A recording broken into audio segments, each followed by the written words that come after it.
Boa noite, boa tarde, bom dia, seja lá a hora que você estiver ouvindo isso. Está começando mais um episódio do Entre Sumários Cast e hoje nós vamos fazer uma retrospectiva literária do ano de 2024.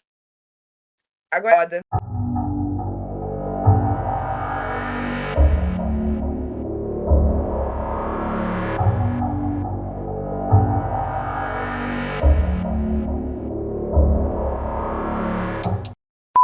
Esse podcast faz parte da iniciativa O Podcast é Delas. Saiba mais em opodcastedelas.com.br.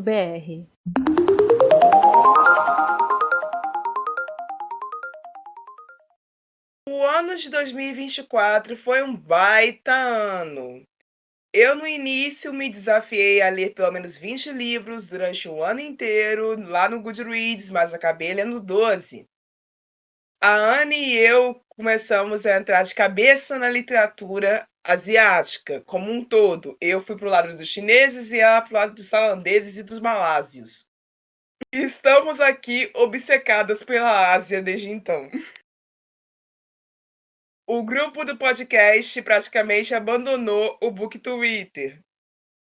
E passamos de mais de 2.000 seguidores no Instagram. A Anne foi para a Bienal de São Paulo abraçar o Rafael Montes. E mais um monte de gente legal. Eu queria ter ido também para poder xingar ele pessoalmente, mas não fui.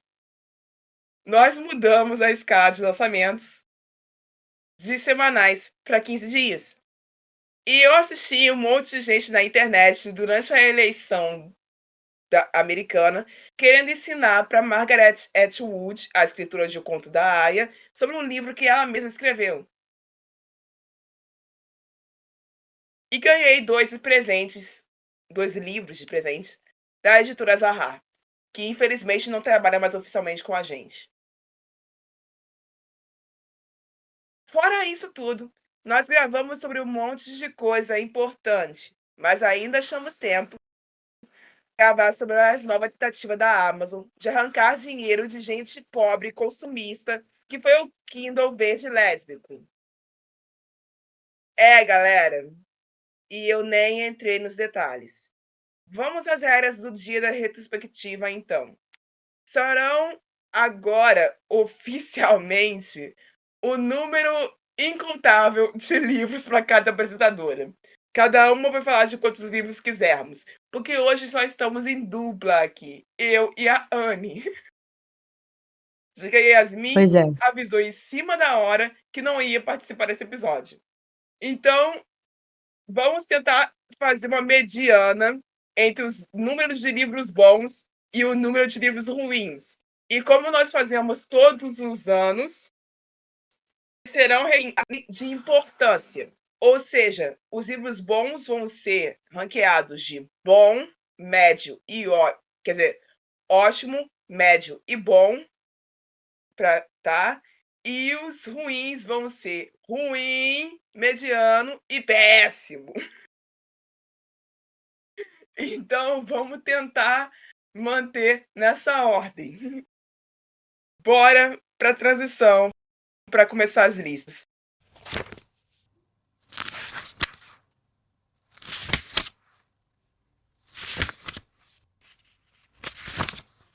A minha lista vai começar com O Problema dos Três Corpos, do Cixin Liu. Eu falei muito bem desse livro já para todo mundo. Tem post sobre ele no Instagram, tem vídeo de resenha sobre ele no TikTok, tem episódio aqui falando sobre ele, a tag do 50%, eu passei acho que mais de 10 minutos falando desse livro. É um livro muito bom para quem gosta de distopia, e é um livro melhor ainda para quem gosta de ficção científica misturada com ficção histórica.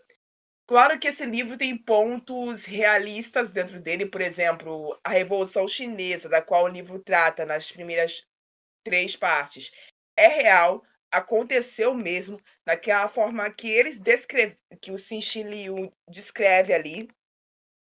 E a questão do Mao Tse-tung ser uma figura reverenciada até os dias de hoje, dentro e fora da China, por várias ideologias, também é real. Mas o livro possui um incrível pano de fundo sobre uma invasão alienígena, que agora não é mais spoiler falar disso, já que todo mundo já falou desse livro esse ano. Esse livro foi um grande hype que surgiu em 2024. Então, a invasão é ótima, o espectro da seita é ótimo. A única coisa que não deu certo desse livro, dessa história para mim, foi a adaptação que a Netflix fez. Eu não gostei, sinceramente. Eu queria ter gravado o episódio inteiro só falando mal dela, mas assim, eu não tive raiva suficiente nem para isso. Então, pulo pro próximo. Teologia Negra do Ronilson Pacheco, meu primeiro livro de não ficção que eu vou citar aqui. Ele é um livro de filosofia e sobre teologia e sobre sociologia um pouco também, que trata de como as religiões atravessaram a diáspora negra, mas principalmente falando de como o cristianismo atravessou essa diáspora, sobre o quanto que o cristianismo arrancou de nós como negros quando ele foi imposto pelos jesuítas, pela catequese forçada e por todo esse processo que os negros passaram da escravidão para cá.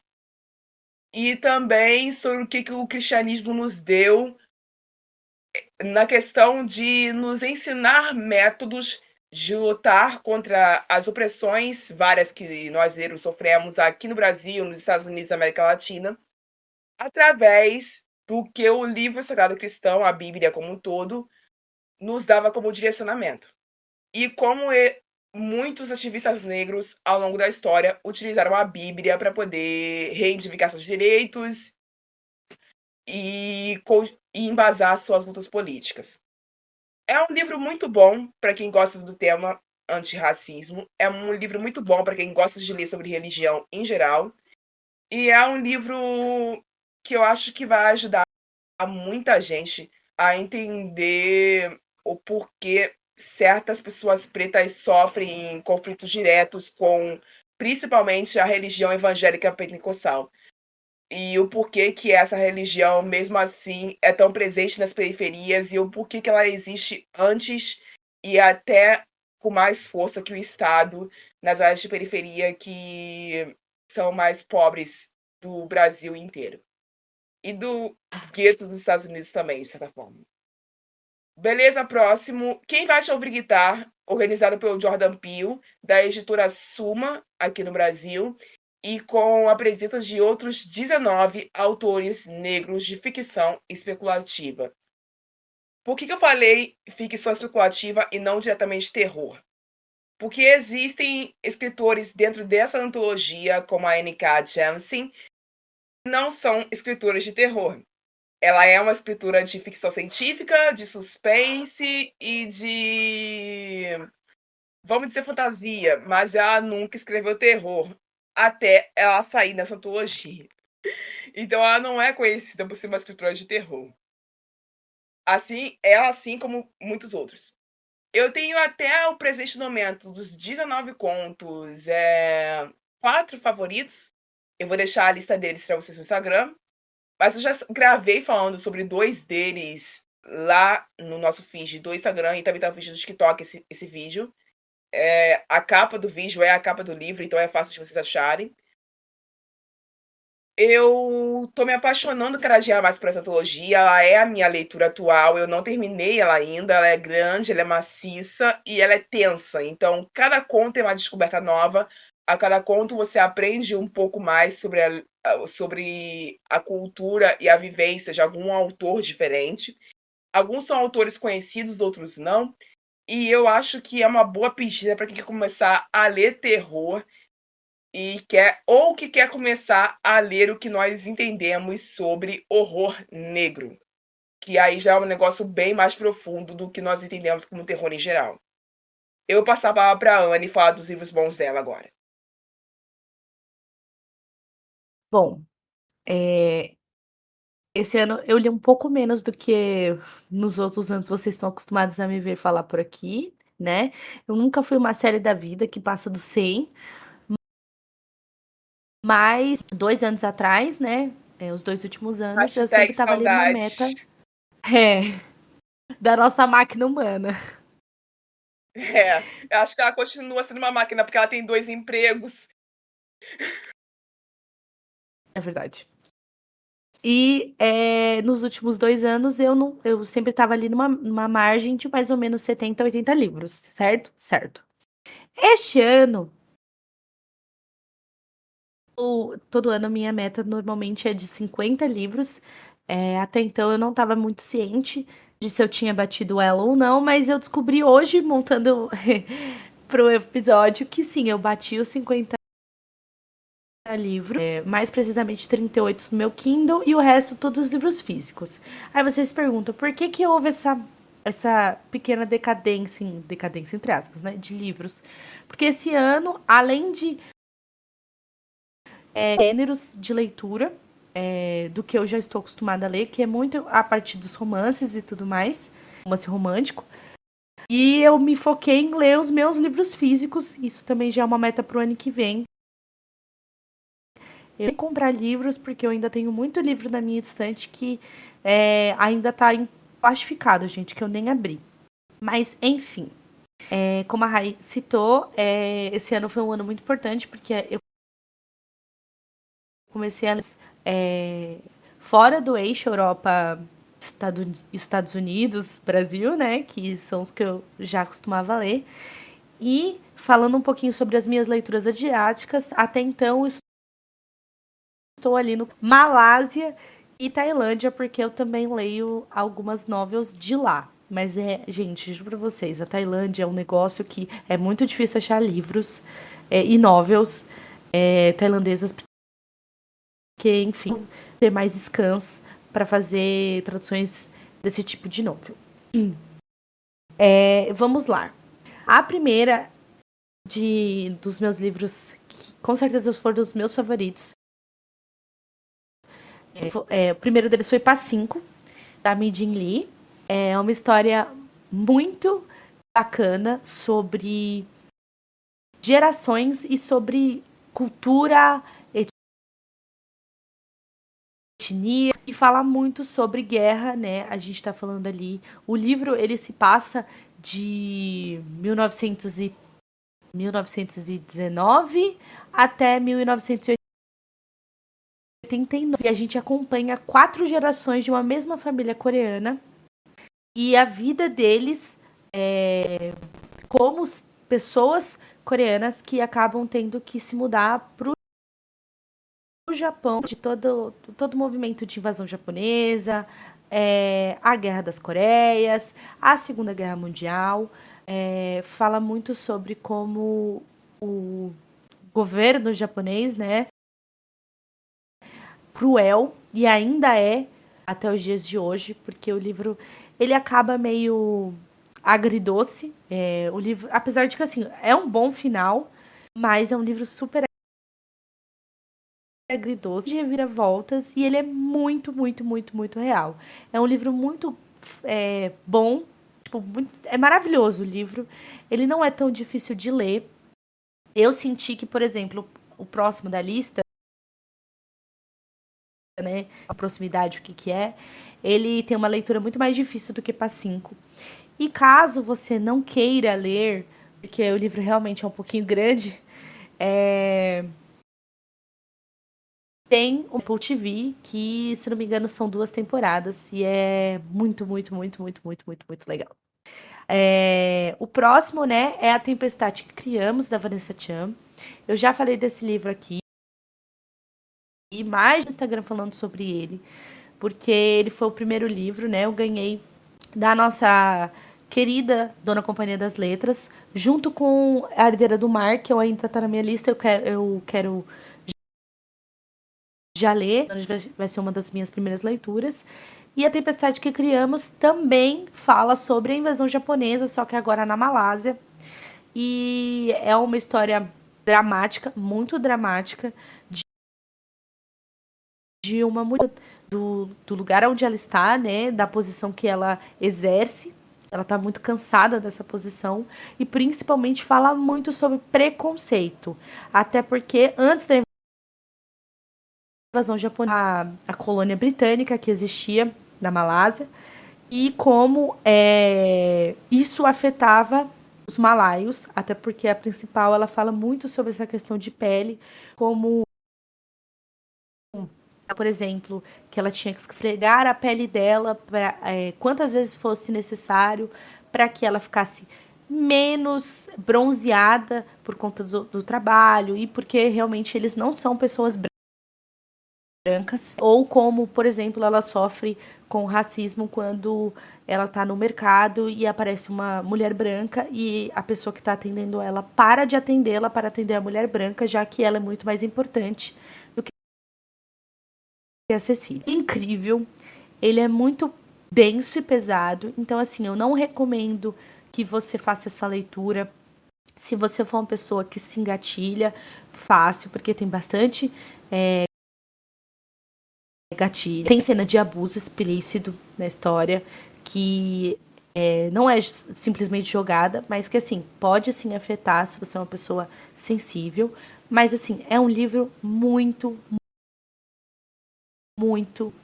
O livro também tem um final agridoce. Eu acho que esse final é muito mais triste do que Pá-5, por exemplo, mas é um livro incrível. Eu chorei tanto em Pá-5, gente, quanto A Tempestade que Criamos. Aliás, todos isso que eu vou falar. Então, assim, é um livro maravilhoso, eu recomendo muito se você quer sair Tipo da de sua pessoa curva que e ler livros novos. Hã? a Ana é o tipo de pessoa que chora e manda alguém gravar a reação dela. Eu não consigo entender isso. Não, cá porque o comentário da Rayane, mas normalmente é porque a Rayane ela acha incrível o fato de que, como eu leio no meu trabalho, se eu choro no meu trabalho, eu não tenho vergonha. Eu acho incrível. O autocontrole foi pra casa do cara faz muito É, tempo.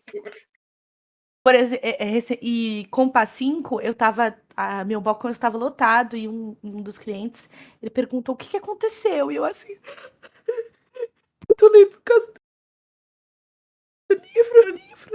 Depois eu fiquei morrendo de vergonha, mas enfim. É, enfim, foi 5 estrelas os dois. E se você tá querendo sair desse eixo, ler coisas novas, se você quer ler algo e que fala sobre raça, sobre outros jeitos e tal, é um romance sim, porque ele é longo, mas é muito bom. Recomendo esplendidamente. Aí agora a gente vai para um polêmico. E o gente da Carla Madeira. E assim, eu fico muito triste de que as pessoas não gostem desse livro. Porque esse livro é maravilhoso, esplêndido, ele é uma obra-prima, gente, simplesmente. Eu paguei os R$ 30 que eu comprei deste livro com a maior alegria do mundo depois de ter lido. Ela e a mãe dela leram o livro e elas estavam muito no meu pé para ler. E ela ficou muito no meu pé para tipo, termina Pá-5 para ler, termina Pá-5 para ler.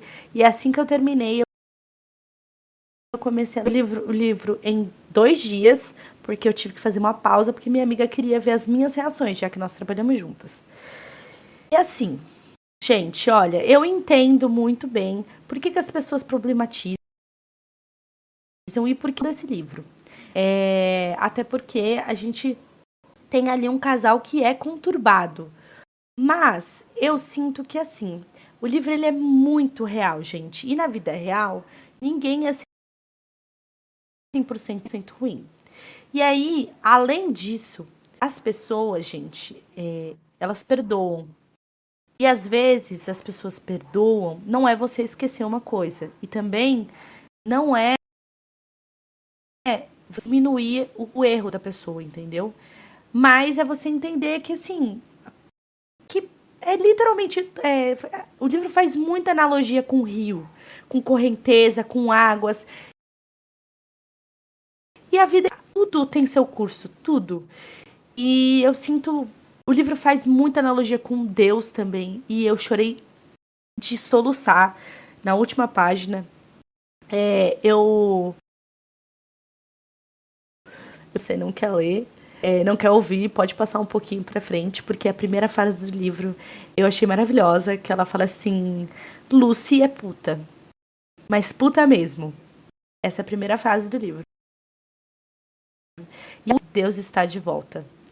Cara, simplesmente, esse livro é sensacional. A escrita da Carla Madeira é magnífica. A escrita da Carla Madeira, ela não é para todo mundo. Então, se você é uma pessoa que não tem muita bagagem, que não lê tantos livros na sua vida, que sejam um pouco mais aprofundados, talvez você não vá gostar e não vai entender muito bem, porque a dinâmica da escrita dela, ela requer, sim, que você tenha uma bagagem, conhecimento mais rebuscado de escrita e tudo mais, porque realmente dá uma pegada. Mas que livro magnífico. E a Rayane tava falando dos que eu chorei, é porque a minha amiga, ela gravou pra mãe dela a minha reação lendo a última página, que aí eu comecei a chorar de soluçar. E eu enviei pra Rayane e falei, gente, olha, simplesmente eu acabei. Tudo é Rio acabou comigo. Maravilhoso. Que livro bom. Vou fazer só umas menções honrosas rapidinho, não nem vou me apaixonar com outros livros que eu amei muito esse ano, mas que não entraram no meu top, porque realmente esses livros se sobressaíram muito. A gente vai começar com Carrie, do Stephen King, que foi meu primeiro livro de terror finalizado. Que livro magnífico. Eu entendo a Rayane por gostar tanto desse cara, porque, de fato, eu acho que não dá nem pra comparar. A escrita dele é outra coisa, sabe? Aí a gente volta pra minha querida Emily Paul, de uma autora que eu não vou saber falar o nome, que é J.T.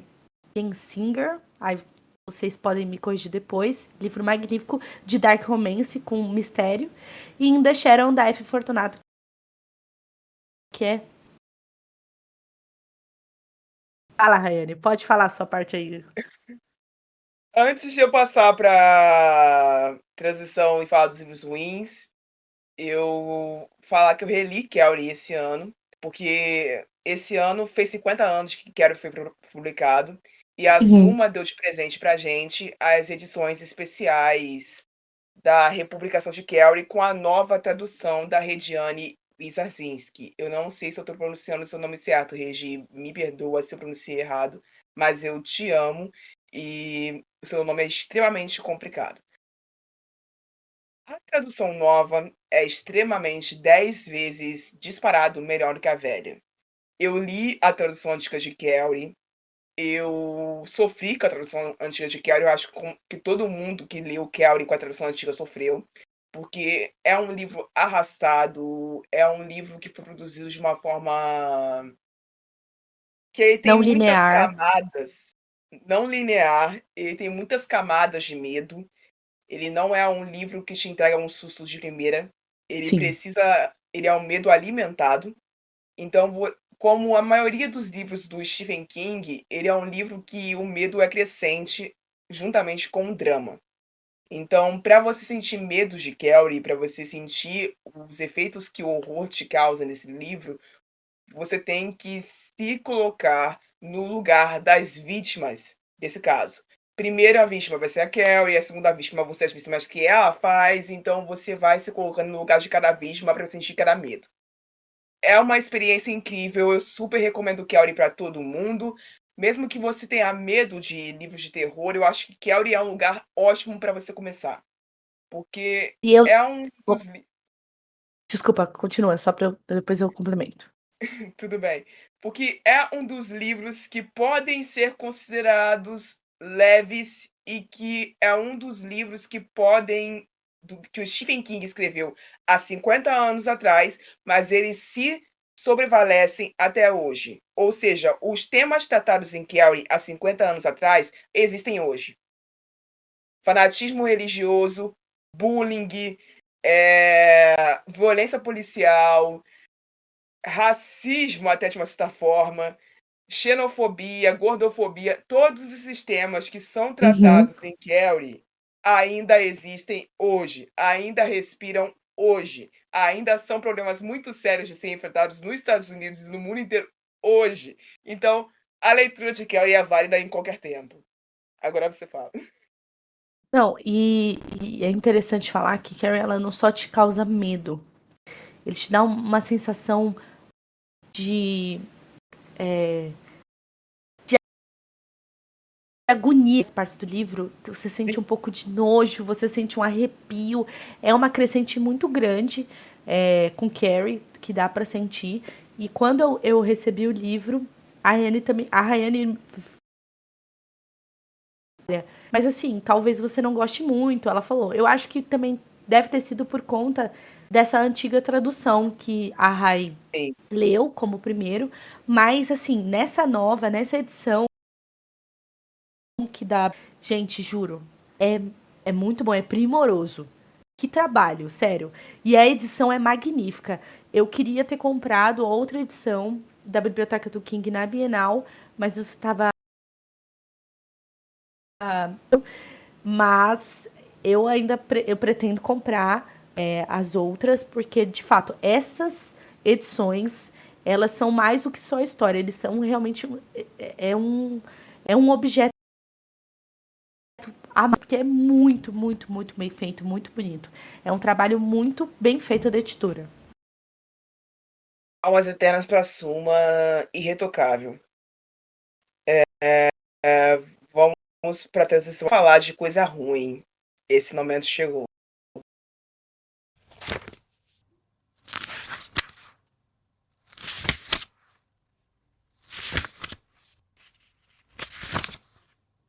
Eu não li muitos livros ruins, péssimos, no sentido de péssimos, baixa qualidade, esse ano.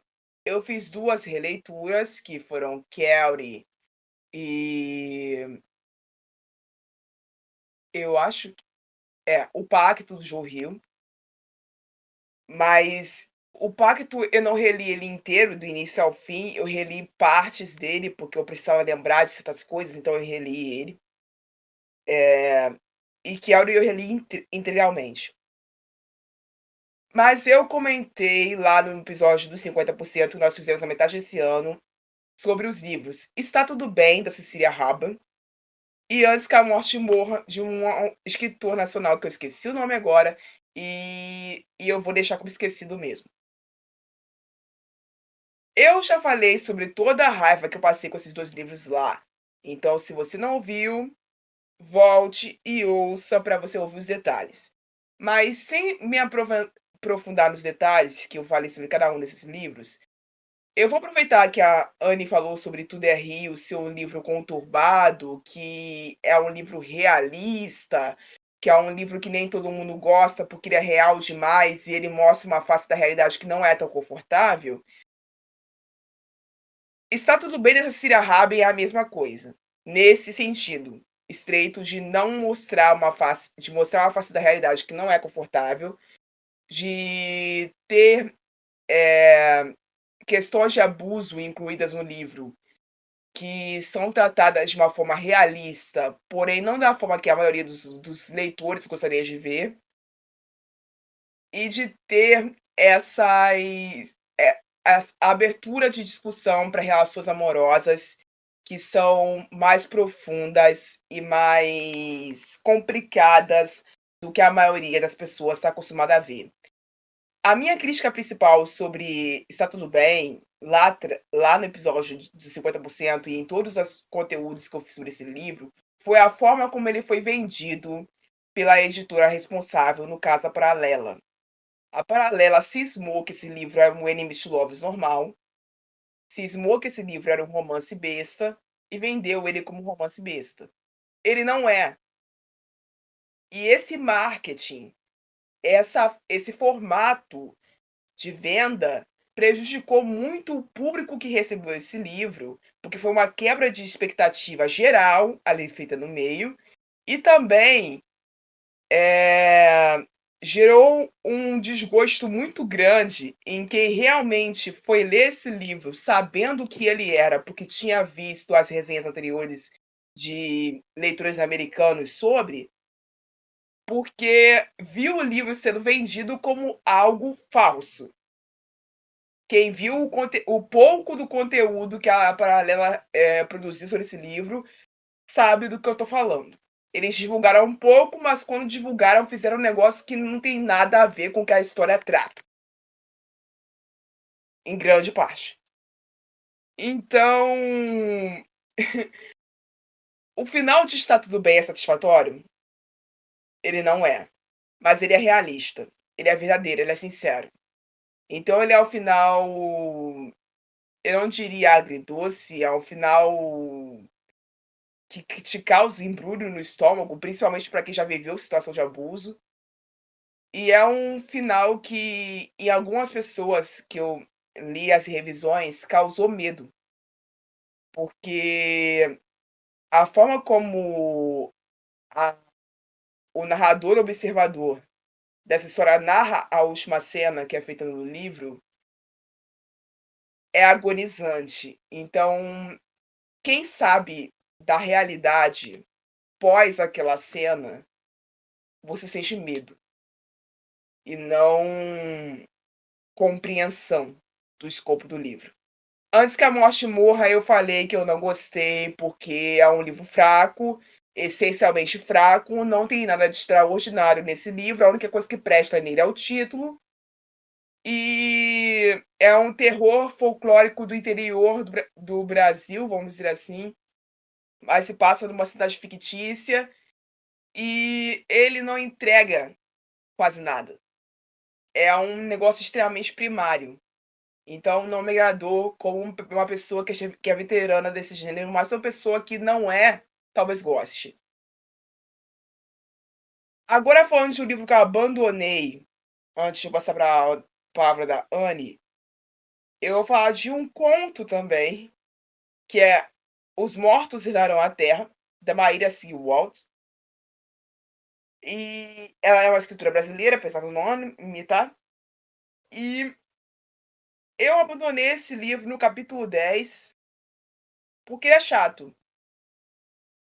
É outro conto de terror que eu tentei começar a ler o e-book, mas a evolução dele é tão arrastada, a evolução dele é tão pregressa que eu não tive humor para continuar lendo. E esse ano foi um ano muito pesado para mim, na questão dos estudos, então se eu ia gastar o meu tempo fazendo alguma coisa, eu ia gastar com uma coisa que valesse a pena. E eu percebi que esse livro não estava rendendo para mim. Eu pretendo voltar a ler ele para acabar com ele? Pretendo, mas acho que não vai ser agora. Eu vou descansar essa leitura um pouco, vou terminar Quente Ouvo Gritar e depois eu volto para isso. Passa a palavra.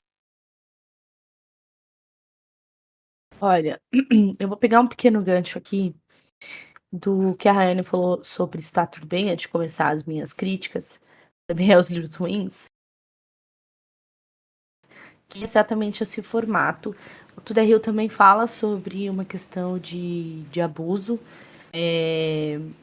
sobre violência com o casal principal, mas eu sinto que de ponta onde as pessoas normalmente não gostam, porque no final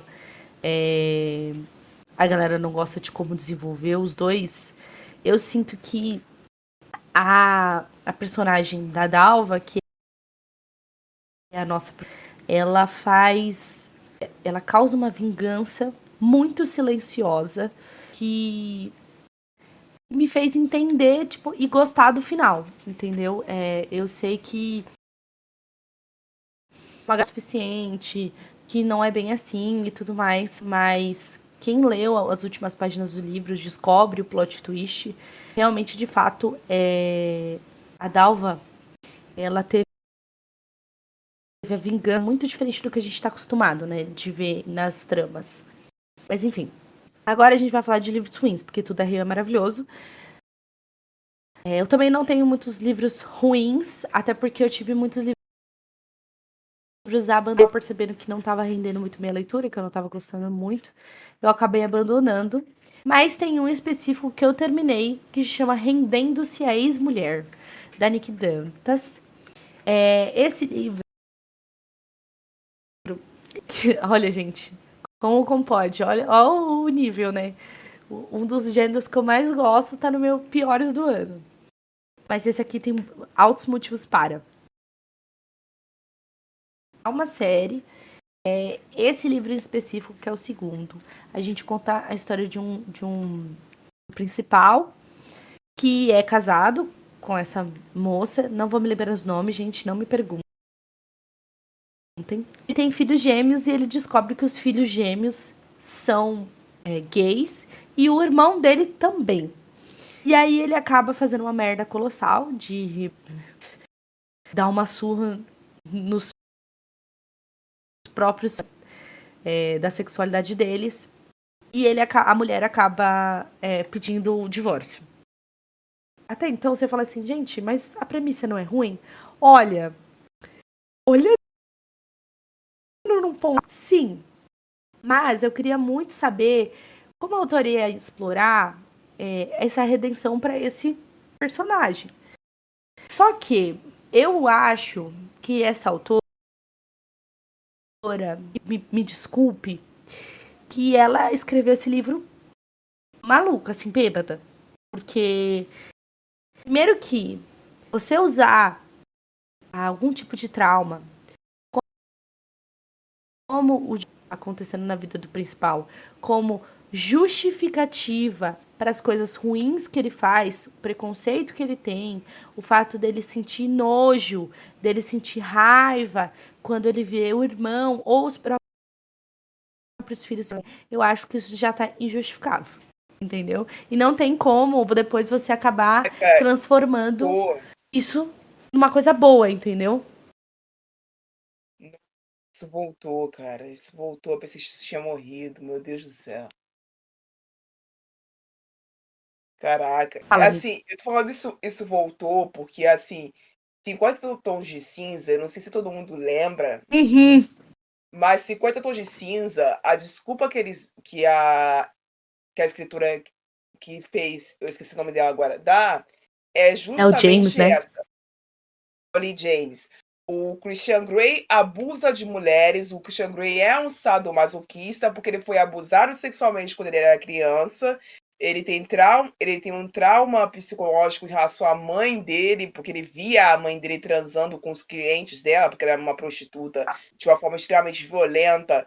E ele presenciava isso quando ele era criança, e ele era espancado por algum desses clientes em alguns momentos. E também por ele ter achado a mãe morta após ver um episódio de violência doméstica com o corpo dela e teria dormido do lado dela já estando em estados de putrefação durante alguns dias antes do corpo ser encontrado e ele ser resgatado para a família rica que cria ele depois. E eles usam tudo esse histórico de abuso como desculpa para o que ele faz com a Anastasia. E não é só esse livro que ficou famoso às custas disso. Foram várias histórias. Inúmeras histórias.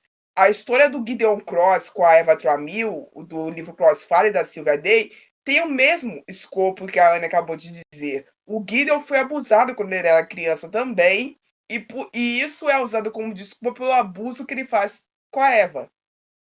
No caso, o Gideon foi abusado por uma mulher e foi agredido por homens. Então, ele desenvolveu parassonia e hoje ele estrupa mulheres enquanto ele está no ataque de sonambulismo por causa do abuso que ele sofreu. Eu não estou negando que exista a possibilidade de você ser abusado e praticar violência como resultado disso. Já existem estudos que comprovam que isso é possível. Agora, dizer que esse caso acontece sempre, isso é loucura. Não, não dá. Eu pensei que tinha saído de moda, mas Então. eu fui leviana nesse caso. Pois é, esse livro não é assim, ai, só isso.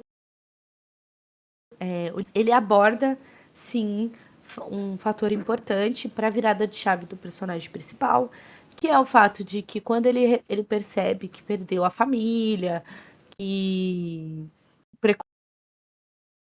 preconceito tão alto, que ele perdeu tanto, que ele decide sim entrar numa terapia, ele começa a perceber de onde veio isso, por que que aconteceu e tudo mais. Mas assim, deixa eu te contar, eu descobri, ele é o livro do irmão, que é o primeiro livro, que é um romance gay. Então, assim, um romance aquiliano. Ou seja, eu não acho que assim, pensando só neste livro como um só, beleza, faz sentido usar esse aspecto de trauma para justificar algo, mas aí quando a gente volta e percebe que no primeiro livro ele foi um vilão a vida inteira, principalmente nessa parte da vida onde ele se assume, não faz sentido. É tipo, você tá rasgando tudo que você fez. E assim, gente, preconceito não é uma blusa manchada que você retira do seu corpo e vai. Então, assim, é legal, sim, a parte onde ele vai à psicóloga. Existem cenas mais detalhadas, não é simplesmente, eu fui na psicóloga e fiquei 1 hora lá. Não. Tem cenas da. Talvez isso acontece de fato porque você tem medo, não, porque você foi. Como você foi abusado, tudo mais, escondeu isso a vida toda, você engatilhou quando viu o seu que você se viu antes, né? Que foi parecida do jeito que ele foi abusado. Enfim, isso é legal. É legal também a cena onde ele se desculpa com todo mundo e acaba o que aconteceu na vida dele que não foi falado. E é uma cena muito legal com a mãe dele, que acaba descobrindo o que aconteceu. Mas eu acho que não é justificável, o livro também é mal isso. Parem de usar traumas para como se fosse um passado triste para justificar as ações ruins do seu personagem, tá? Isso não é ser realista, isso ser. E a gente vai a algumas menções honrosas de livros que eu abandonei e que, de fato, eu lembrei, porque eu tive muitos outros livros que, inclusive, eu tava procurando um. E aí eu descobri que eu já tinha mandado ele embora. O primeiro deles é um que chama Sem Perdão, da Amanda Marques. É um livro também de cowboy. É um livro que fala sobre uma mocinha que tinha um relacionamento, é uma boia fria que acaba se envolvendo um filho de um fazendeiro, eles se casam e ela decide misteriosamente, numa tarde de domingo, que ela vai embora e não aguenta mais aquela cidade. A história gira em torno do fato de que ela volta e que ela quer o amor dela com o principal e o pai desse principal que apoiou, até então a gente acha que apoiou ela, tá pra morrer. Só que aí vamos às críticas. A começar, essa personagem principal é uma sem vergonha, tá? Porque não tem outra palavra, de fato, pra descrevê-la. Ela é muito. Ela fica brava porque as pessoas ficaram bravas com ela. Ela fica chateada porque as pessoas ficaram chateadas com o fato dela ter largado tudo e não ter falado com ninguém. A mulher que criou ela, o filho era um irmão que ficou completamente devastado, o próprio cara que ficou devastado porque ela simplesmente largou ele. E ela se encontra com ele e acaba sendo umas faíscas que não são faíscas. Que acha que ela é a vítima de tudo, que ela não fez nada de errado e que ela pode voltar a hora que ela quiser e que o cara vai largar tudo, vai se apaixonar por ela. Ela não do que ela faz. Então, assim, ela tenta se desculpar, mas ela fala assim: me desculpa, mas você tem que entender que eu tive que fazer. Não, minha amiga. Se você não falar porque o que aconteceu, ninguém vai entender se você estava feliz e numa tarde de domingo, você pegou suas coisas e se cafundou-se. Mais tarde, que foi mais ou menos o período que eu larguei esse livro, a gente descobre que esse pai que foi o responsável por ela ter ido embora. E que ele, de fato, era um gasta cuzão. Mas, não sei, gente. Para mim, nem isso salvou a história. Quando eu cheguei nisso, eu falei, não. Eu não acredito que eu tô lendo uma pessoa sem vergonha que tinha a faca e o queijo na mão para poder voltar e abrir a boca, falar: esse cara, o seu pai é um merda, seu pai é um lixo, só parte da herança. Ou seja, isso daí são 30%, 40% do livro. Não li. Ruim. Que livro ruim, Amanda, perdão. A próxima eu não passei de 4%, vocês vão entender o Porque para o mafioso, da Diana Lubitsch. O livro é péssimo, escrita horrorosa. Eu não passei nem do primeiro capítulo, li o prólogo e o primeiro. Muito ruim. É uma tentativa de máfia com uma.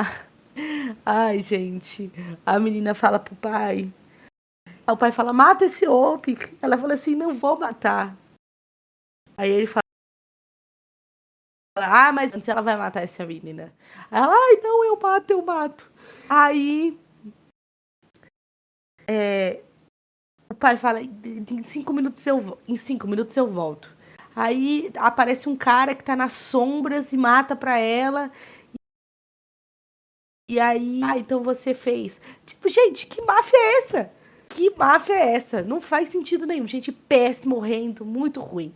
Nossa, esse Ok. livro, eu peguei esse livro, gente, no Kindle, né? Enche seu Kindle.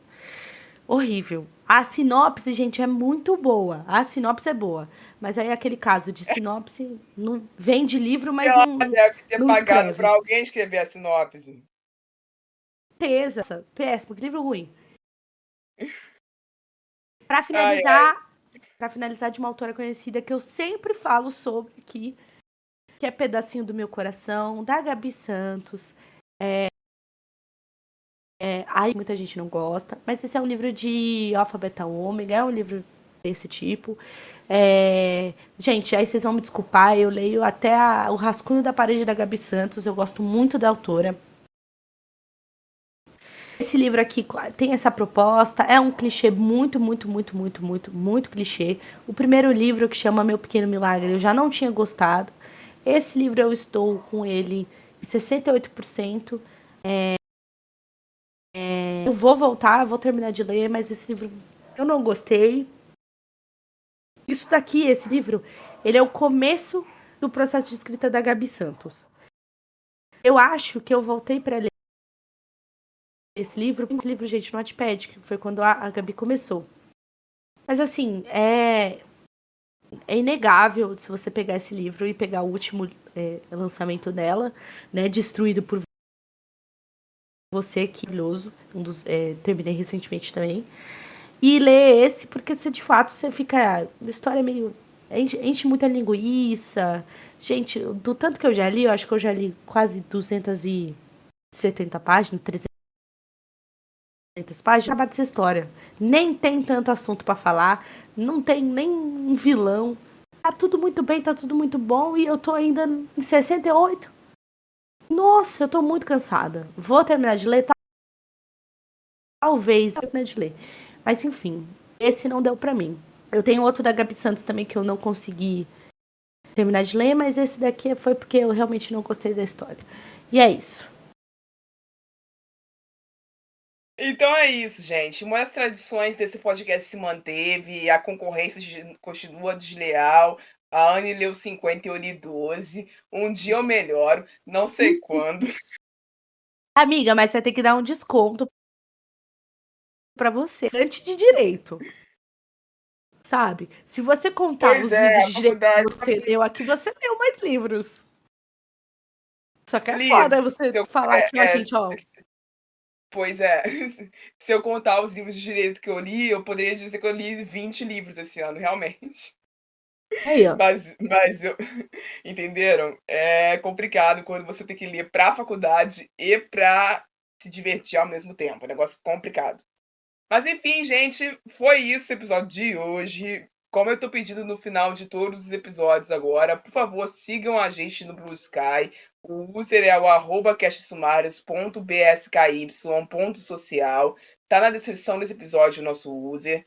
Então segue a gente lá sempre que você puder. Recomende os nossos episódios para um amigo seu que é viciado em literatura e precisa ouvir coisas novas. Ou recomenda para alguém que precisa ouvir alguma coisa engraçada. Pode recomendar qualquer episódio, não precisa recomendar necessariamente mais recente.